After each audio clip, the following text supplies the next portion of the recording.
We had a so and so non Singapore Ghana this year, Mamunina, Joma Makwaba, Sikka 89.5.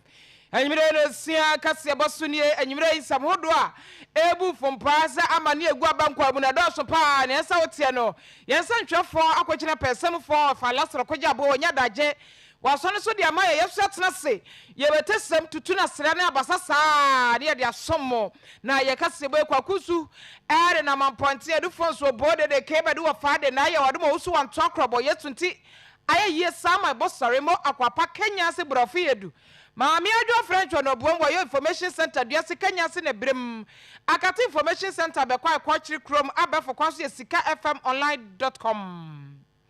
African Radio in the morning Ghana Kasebe na mo Facebook Live Sikka FM 895 Live YouTube ya Sikka FM 895 Official TikTok and Twitter ni nyina ya Sikka FM tune in Kasebe twane ho enyimire nsama ya de somre de makotene bi NSM so far be de echa wo hwe Sikka Sam so ma me abena wo sei asare wo de ato dwa so ogidie pa so no nya fa kare fori ata chana wakoi e de asampa bi e ba bre Ghana. Former board chairman Ghana Revenue Authority Professor Stephen Adey and was the abandoned Bosian Wabrono said tie no crack when o me de adruani Ajani for womo awo kajetia Dubai ni mo womo na kire se management ya womo da Dubai dwana no womo bompa yampamu womo nyina da na board ne kura yenhunu ntefofro.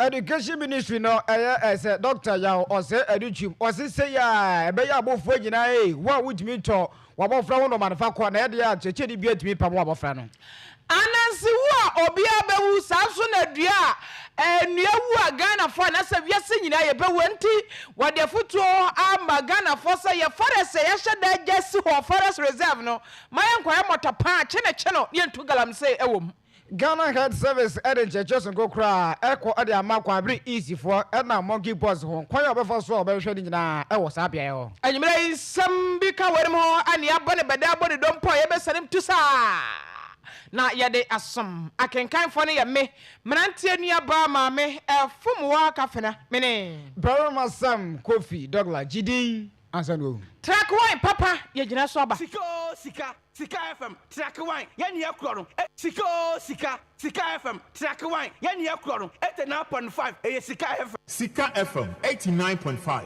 yer suma santima Sikka FM 89.5 yer suma santima yes suma santima ne kana ma ye wiase nyina kan wa fai en sama bola fashion center aso ase anwumire ye betesem dia ma no ye wura mo ankasa ana my for sanfo onuanya for Kenneth nana ya kuntunkunun wo foriata ene empenifo bi ebu o marketing from my Ghana mu chen wan ton China and wo makwa akwaduro ni nyina ne se yegina IMF ni mu a yes Sikka $3 billion ne ye dia wa be hye economy ni mu se de be ye economy ya tete apansam se konte be yi e be gina na so ntie fie ahobo ese ye ne wo fie ne ntoto ese ye ne wo fie nyina wo mo ye wie me che domestic debt exchange program no abana ye wie na ka external wa abonte so ye de amanfo ka o che se nye fie kwa ye de nkofo ka wa abonte so enti asase akohwe na ho so ye ne o muka na se wo mbetwa ye ka de bi atu agua ma ye mu ntwantungu wo ntwa so na so mbetre mbira ye ntua do so a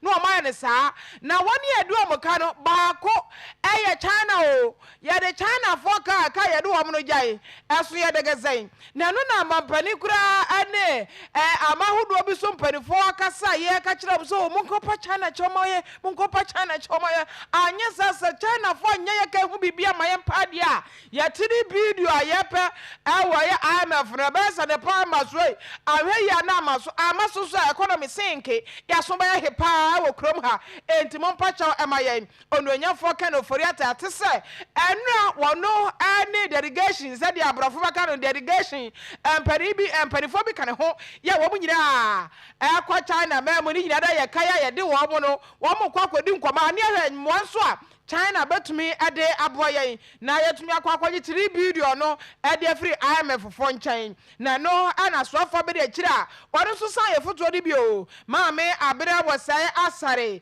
wonu so ade atodwo se ogidie mapa sa anamonto ye no nyafo kanoforiata atuni mpanifo bia kwa China yi chese asampapa be free mu abai wo gidie pa sa asampapa e be free mu aba na maame abena wosai asare ade sebe tudwa Bra na National Health Insurance Authority, wamo and United States Agency for International Development USAID, wamo ayadwuma die bi awo enkrai, ana mami kwa kasa ya, odi sami tu dwa awase, enu mu no aka kire USAID for so wamo so moye na jese woni ayedede do maka, omo nka bi maye yo, omo nka bi amaye dia he asamba to o men, yente mami abena wosai asare. It is important to indicate that government has initiated some steps to set up our 1.5 billion Ghana Financial Stability Fund to provide liquidity and solvency support to adversely affected financial institutions that participated fully in the domestic exchange program. And so with this, we are encouraging our bilateral partners, including the World Bank, the AFDB, the EU, and all of you, as well as the USA, to support the government to establish this fund. And we look forward to receiving some positive feedback from you. The World Bank has already committed about 300 million, and we expect our bilateral partners, including the USA, to also support us in this, to help bring back the robustness that our economy had, and also to support our financial institutions. On the external debt, we have formally requested from our bilateral creditors a debt treatment under the G20 common framework for debt treatments beyond the common framework that we have. And we've had subsequent engagements with them. As I speak with you now, the minister is on his way to China, and we believe that there's going to be some fruitful discussions which will result in positive outcomes for the external debt as well. And I tell you, your man for some for Abedi Chile, Mame, Abena was say, Asari. I wish you for Cassiano Yadazuma, na former board chairman Edema Ghana Revenue Authority Jerry, Professor Stephen Ade, and as you see, what can be area 20, which I say. Abanamusia would open no bringina, and yan de Seba Buano, and no crack Kahonama or May said ye tea, Mosian Bro Noir, now we start Bano. Nemosia Obrugina, dia was what the year quine what ye say, Nina woman, the Neso, Ekmakwas, while Bobo Sanam, number of ten and no was or Bonwo, and no quarter of us crowded to Yanina Kahua, as a Regina Amo May, Yatibia Abedia Tia. The Renam Soma Professor, the Ekana say, oh, it was a convenient Rani, Russia, Ukraine, way, fatigue Ghana economy, the Neso, Abano was Yamon Wabono, Yada so no, Anasha, why you need our Cassan, say. As Abano and Quaha and Mamba Kubi no bit Mabuano. Now, what shall who say a quarter of Bafaswa? We will kiss a canina, Nelson Mosiano or Brusa, Amenoa. One also own who quite above us to announce also a bobium as I digumo. Now, no, and what just Cabea. Ghana Fuena, young fee and this enough government officials, Nina. Now, young show Manamun to any quite of us you were Juma. Now, that should be almost unfair Ghana, young Suan Quatuns and Semun said, yeah, Ghana buying Eddie Aquatuns and Semun, now the NTA Professor Stephen Ade.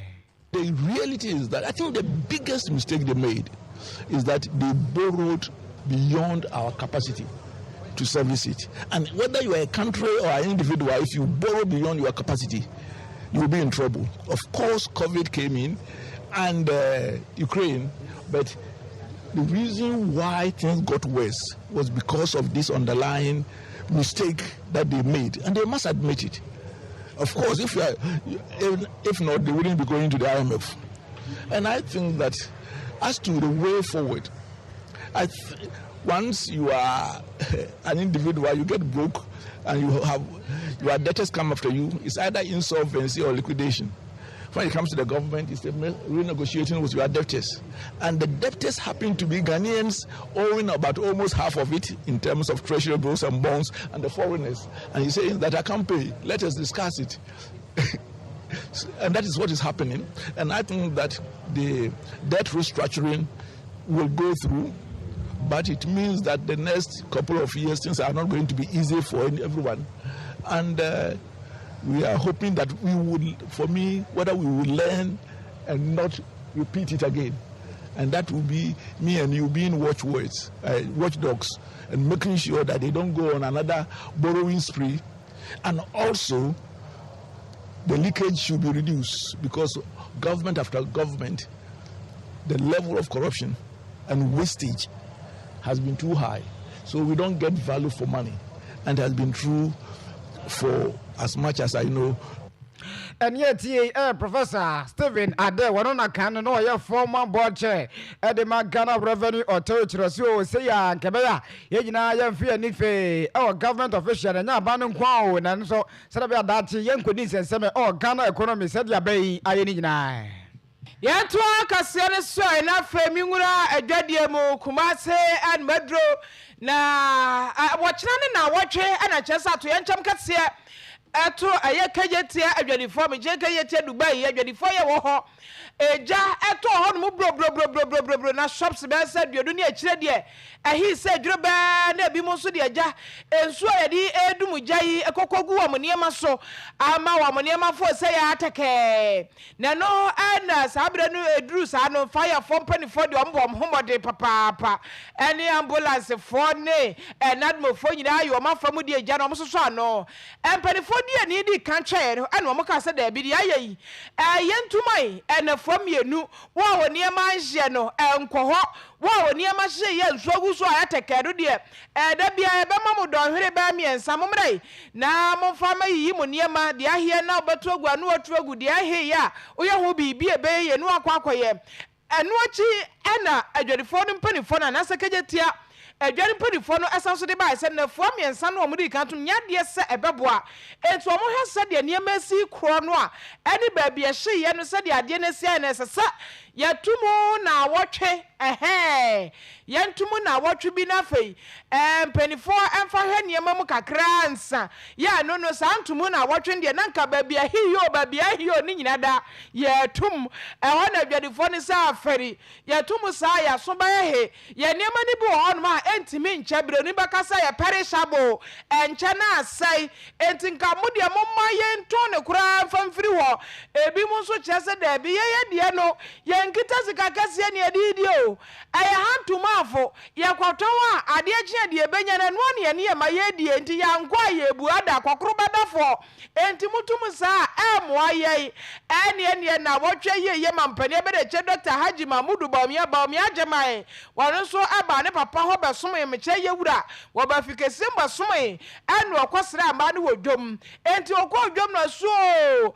fire for birifi no na ade no kura sa ya se ya gas yo ana no bidi nu aduane wo ne shop mu ana kwoti jaya ma wo ye na nyina ba na birifi fire for de amane ne de esese dwade ye bie na dwade fo ni kom tie na ye bie ama dwade fo no akoma kodi dwa no amchese ese de ade na sia ye no enena ye bie no na dwade ne yesuro sa yesuro enso ajamba ya ni dem na no na dwade fo ya wo mo ni ukejetiamu achese management a wo mo da dwana no board of directors no wo mo bon papa wo mo ntefu adwuma no mo ntumi nya wo mo ntebon ma mechese mentebon fo kwa ele da dwana no ntedwade fo ne se ebe ya board ne kura adwane board no yengu dwane board no wo matete so na mu hu adwuma so ne adwuma papa biada wo mo ye ne board no so director no managing director ne ampamo no board chair yengu ni konsa ade board ne kura mo so mo nguru na ade ba biom afei wo mo chese wo mo ye ne sa no a de betimi aboa because board no mu hu adwuma bia wamo ye ede ama edwane wo ho enti yegunu adwadefo nse wo mo ho beto wo papa na yentie eye adwadefo no wanom general secretary wowura Rubin ame ne sama okaye.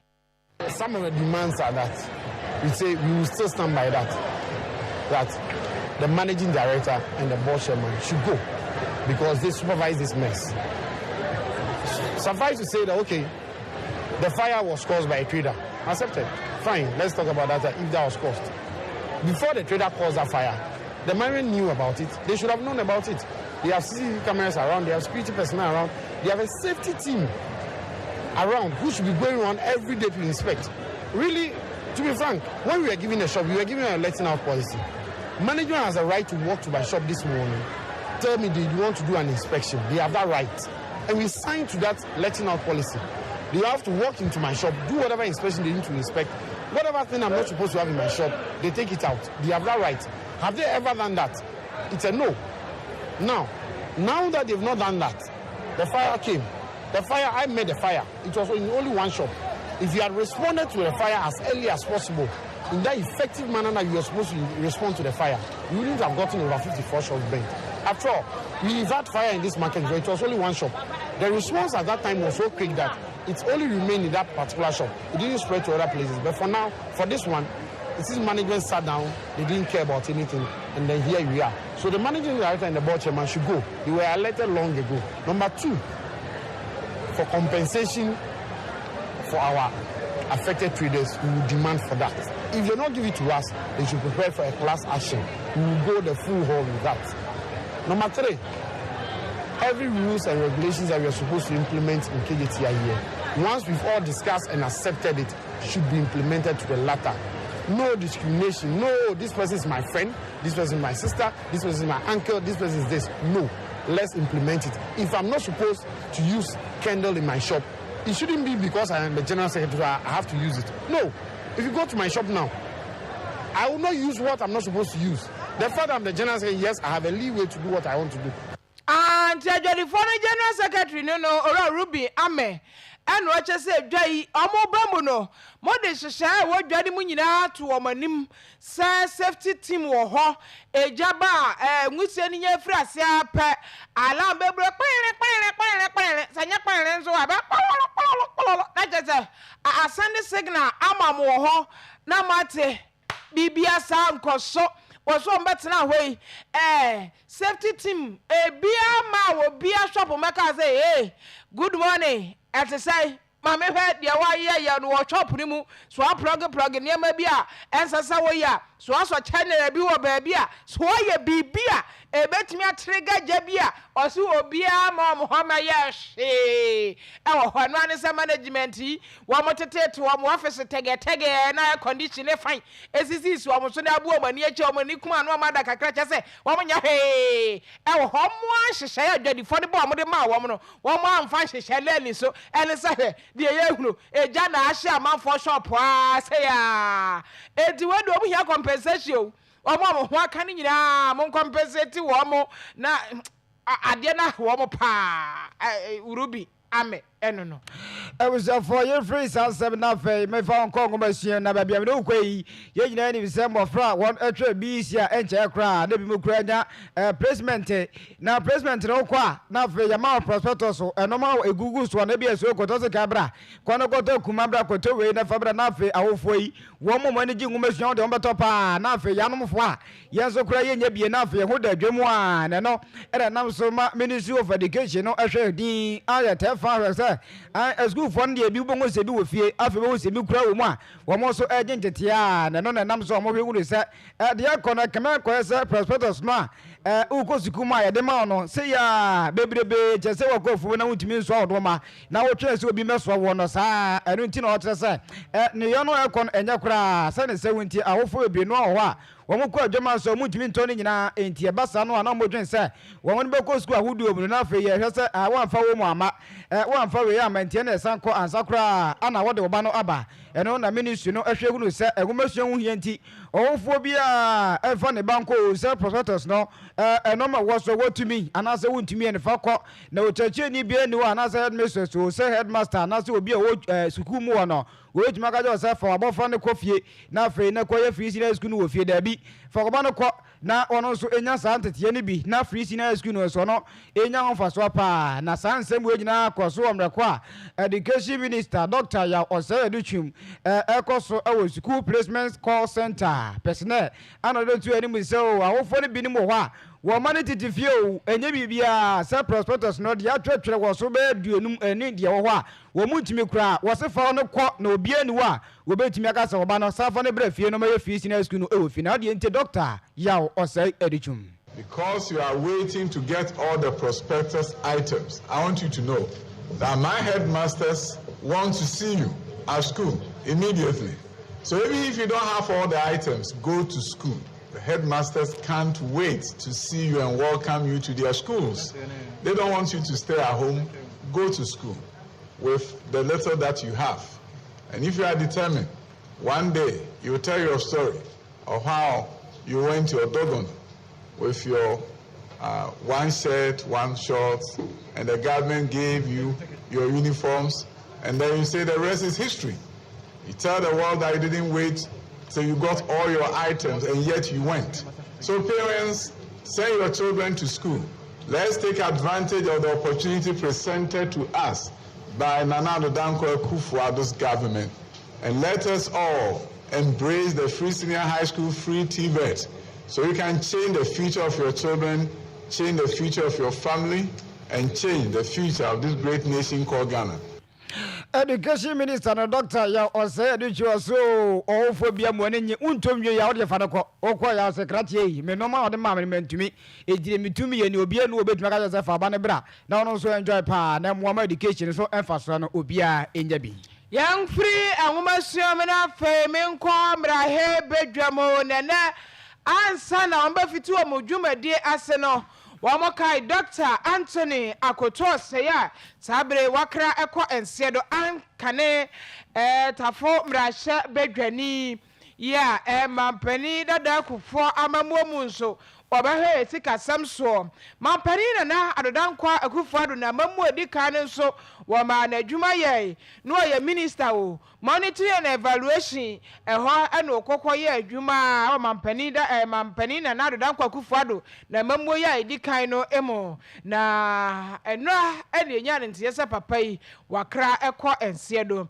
eno nti ene mra hebedwa no ebefiti wo mo adwuma se no ena mra hebedwa mu chiamehne right honorable Abansomana Kingsrock Bagme Togbi tutu jagu wakachire abusuani nyina so mabusuani nyina yako mamra hebedwa ne Ghana fo nyina ne tafofo nyina yako na wo hye abusuane ebose entutuye bia abusuane beye ede afa papai ni sie ede na yiyo ho nyina no mra hebedwa no ebeta abusuano echi yenti speaker ne nsabren to aso.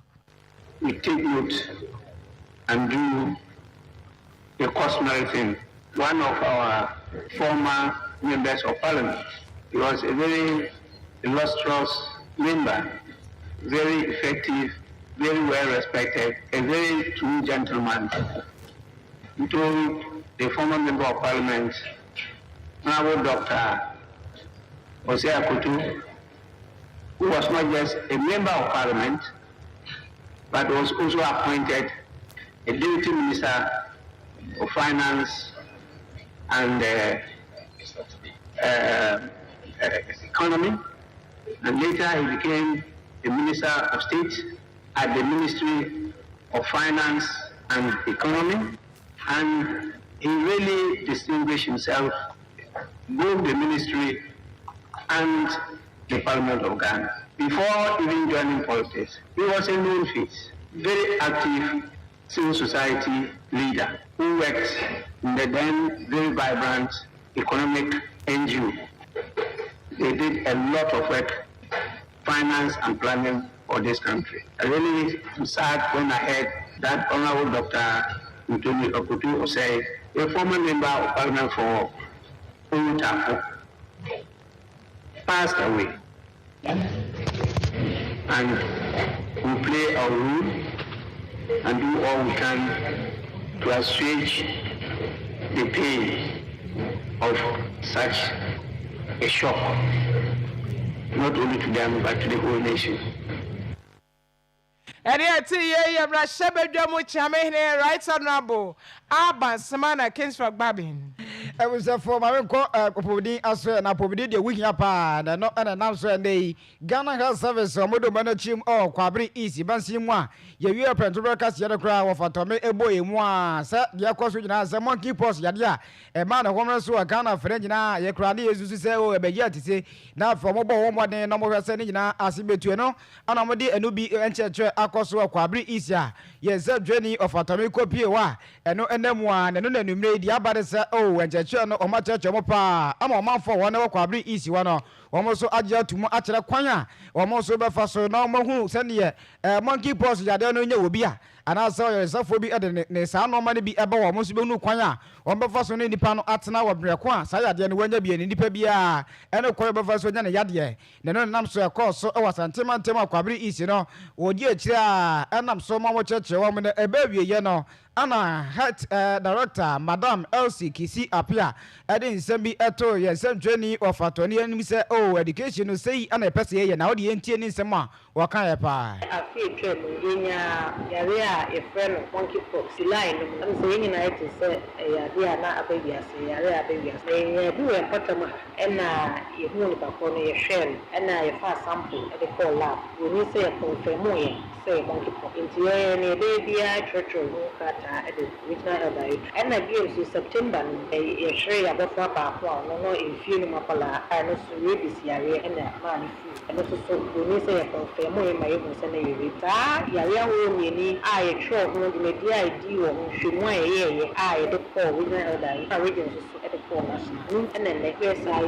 ɛna John Hopkins University aba so wɔbɛ so yɛ asɛm na yare no a last yɛnyaeɛ no nhwɛmu a yɛyɛɛyɛ ɛne ne yɛyɛɛyɛ de boaeɛ mo ba bɛhyɛ mu kɛna wɔn bɛ so yɛ asɛm wɔn de nimdeɛ no bi bɛka yɛ na afei yɛtumi akɔ community no mu na yɛakɔ ka ama amanfoɔ nyinaa so a sɛnea ɛbɛyɛ a sɛ obi hu yare no bi a obedi bɛba yɛ ɔsabea nkyɛn na yɛbɛhu kwan a yɛbɛbɔ yɛn ho ban afiri rabies ne monkey pox yare no.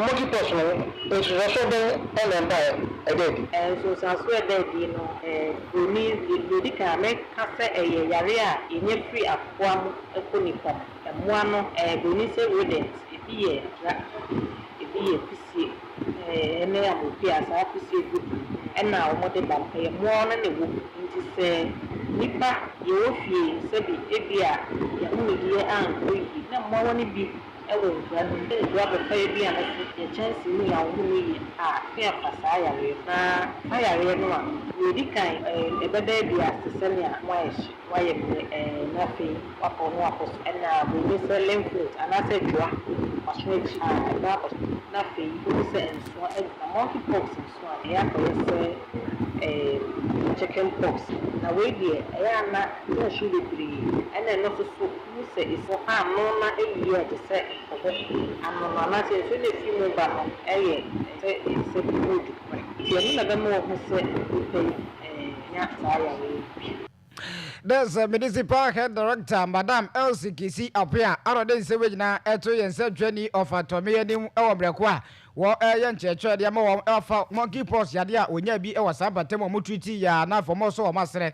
Na no che se yade ye penam yi de basa no a mo bi a mo wo nguram kusie ne apramo ne no ma bisa no ye wi a na ya hweye pa na samo amowa no ana ya de ye nya free wonti basa wo didi a na wa hwe won pomden ehoye we yen nsem ye nya free kwabre is machine. Na just anya monkey na owi a nya monkey nko a nya monkey no na ewie ne momoa no nguramunam na ya wie no bushmeat obi di bibi to na start was say choba nko a na bia ya was say ye celebrate de bia mbusa sa de ya was o kwa wutimi de won satene na ma wo peso eno nko na wo nko a wutimi de won satene so say ma me pewe wo nko ya master bat wo fi a wutimi ko gina wo yere kon to say Mama we na me na mama wo me na me tua we. Ntifa we mama. Dabi. I say choba. Ba choba de. Wo yo hero so onyo hero. O de ne kaki ni kire de me pe we. Masa we dia na da to so na de. Ye je je mama. Me pe we. No. Ya no ko gina wo yere ko. Ba wo yere ko so de. Umo kura itefa mi na de aba. Na ade ne kura wo hunu wo baba no. Wa so sabi asi wo kura. Me pe we. Oh. Ba wo ko choba. Wo ji tot 1 to 2 a. Ah. No wo si udaki ya. Agrandi na da to no. Mami wa kaje wa ora de se sia no. Wo ba hanchi we ni miana. Yenye ba de bia na mo de. Nam no de to so ndem be ni nyo. Za. Da kaje no me ko to be mo. Boy. Wo se wo bube du to. Why adwuma o choba pe na? O me yeta ko ko to be ni ade. Ba o hwe mo vibes na hon kwa na otimi vibes say e ma respect o mo.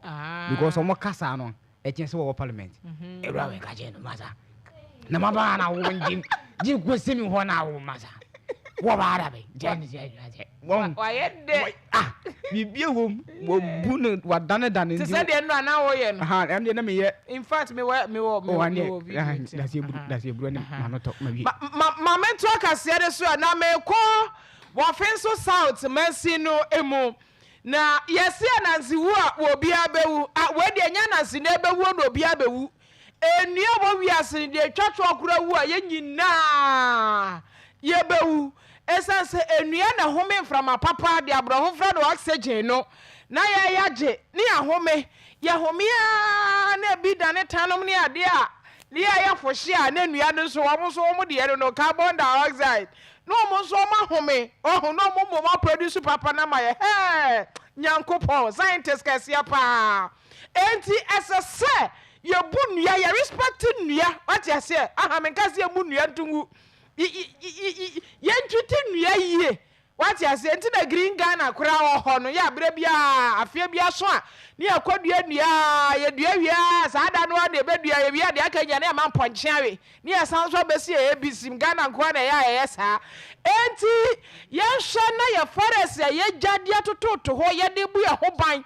Na forest wo mo humi mframa papa ma ya ne so nya bi humi ye mo ho ban ye afutu a efi forest director wo no awo fi so south ho e de aba no mo a mo so de a na mo kogu forest reserve che ofa hey na mo tutu ja wom ebi mo so tamoto pa won kwa no pa won kwa wia won kwa nwumre obekwa na dwo don ko no mienu no he forest ni mo pa no pa nua no sa afo ni nyina atosiaw mo amudi bi se bidie ene mo amutu garam se forest reserve ni mu no papa yi wowura edube de ne kobna se mo nyina da atosiaw ma akoma esan se mo ku forest no munim se yen ne eku ye ho enti ene ya ye ka ewiase nyina na se ewiase nyina da di forest da ye ka forest enua etwa ye ho ahia ni ade no ye hwe se ye bebo enua ho ban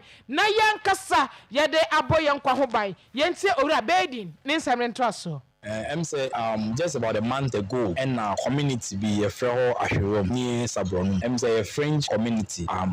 Youth, they tried entering reserve. No, a boundary line. I'm pay, but in Krano, enemy officers never failed. No, they acted swiftly. It's me arrested and craft 4 from ashram. Fortunately, Enra Mancranso Circuit Court etnas. 3 of the suspects. No, they remand you to prison custody 2 weeks. Then they will come back on the 4th to continue the process. Nipa Bakwa is on the run, but then court issue a warrant say police on them penal. Now munchim now sumra apart from this isolated case, there were all the reserves say intact. We are in realm. In fact, our measures are minimum crane put in place. In fact, this very one they isolated and just along the boundary. A common boundary but because of the actions we put in place in we'll be into me in realm.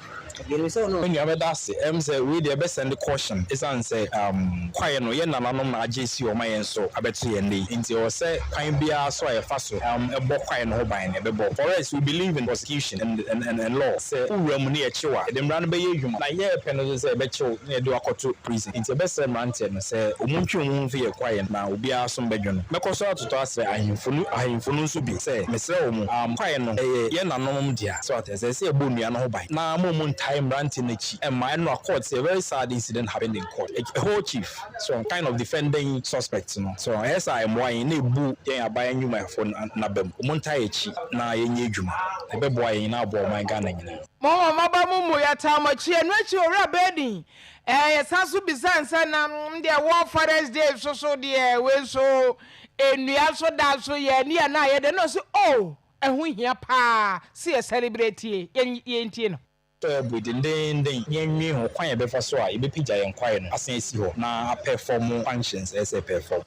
And I see a forest repenia or no our offensive south ora edube din ena yete ne nkan abushafo kaseɛ no ade asi wo kaseɛ da si ene ma me na newsroom fo ase na newsroom fo agba adwuma pa kwa me ofodi abo agye ebi me fra ne se Charles maya ni bi nso fra ne bra Charles owo ho ena fe adwobo adi enso ewo ho no mo obapa Esther kadwetwere nkokora ya mante fam CEO oho akokwa sensemania chicken rasta ka ho na wofato me nso ewo ho afe ella ewo ha ena Madam French maame Nana French wono so ewo ha no ma ene no wono no abo ma ya abo abe nyina da fam ede api yeso yi ye nyina esabu for your father asoro kwaji abo akra 94 years ya won kitapoma technician ochinchim fruma na ma yen eye DJ Scorpion on ede call Facebook live any YouTube TikTok ede trader nyina wona abo adwuma saa no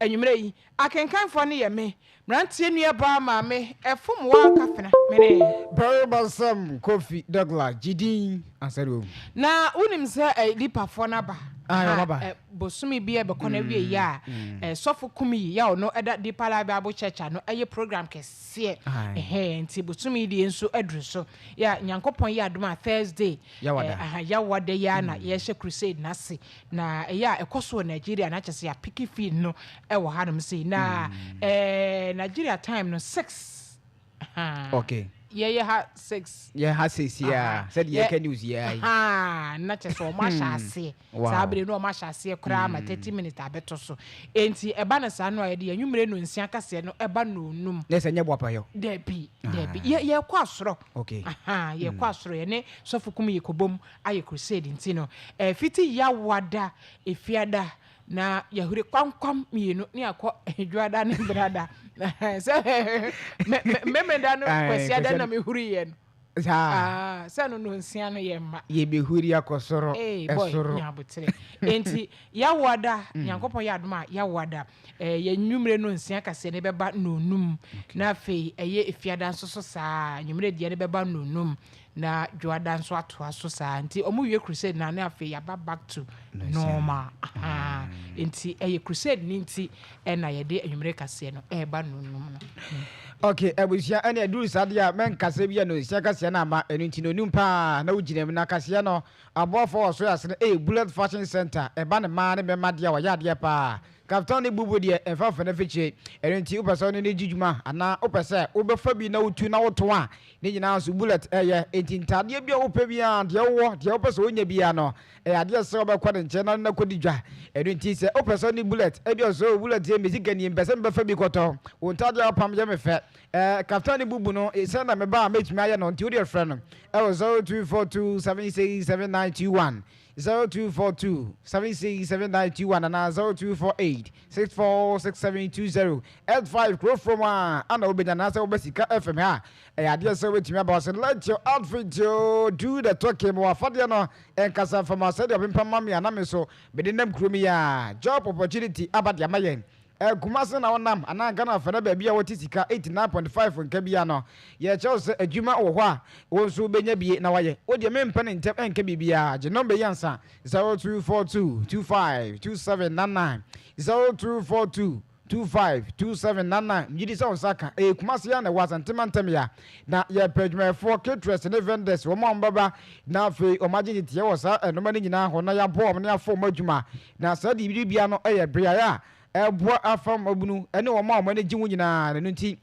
fa number 0242252799 na fe ye ne wondi adwuma pa ne yamboa na won so enya adwuma enso ye wodadwe ne sei program ade bia ye kagu madwada kopi mi fiada no nan kopi no nsia so na fe ya ha se ma me fosua na pamfo se de ne ekoso no mo twen se oba no beba o ma ye no okina o besa kagu nti wo penhyemu se ye dansem awade sem o how amane kwadanda bia no wo de from 0244 666-288 and 0260-760-319 na fe woni mo enso enkabompa na opeso so asenso a sa number no a ana obefre vaida kumakisi yenya mobre koso na send na kakra bi na ja aso ano a na sika botna wo pay $7,000 ya ano ade pa enti 550-594-59445 0594-59445 Sikka FM any edin ajese Sikka FM ye ni Pillar of Zion International Church a osofo akwasi ewua eda no abetu awa bia no wo ede bre wakache no tie sremo vaida no ye ji a ye bibia wie nemom sika akakakra bi kuma bi yesewa ene ne da wodi 80 ya na wodi afa 0594 569445 na fe Sikka FM a eno so eni din a chese ebeba pa abusua ye jade akajira e de ma bullet fashion center a no ay DJ bullet na wode de akajina enso e de atoye so pa ye de tiefo gina ase wa wonya abre ne adaje etie nyina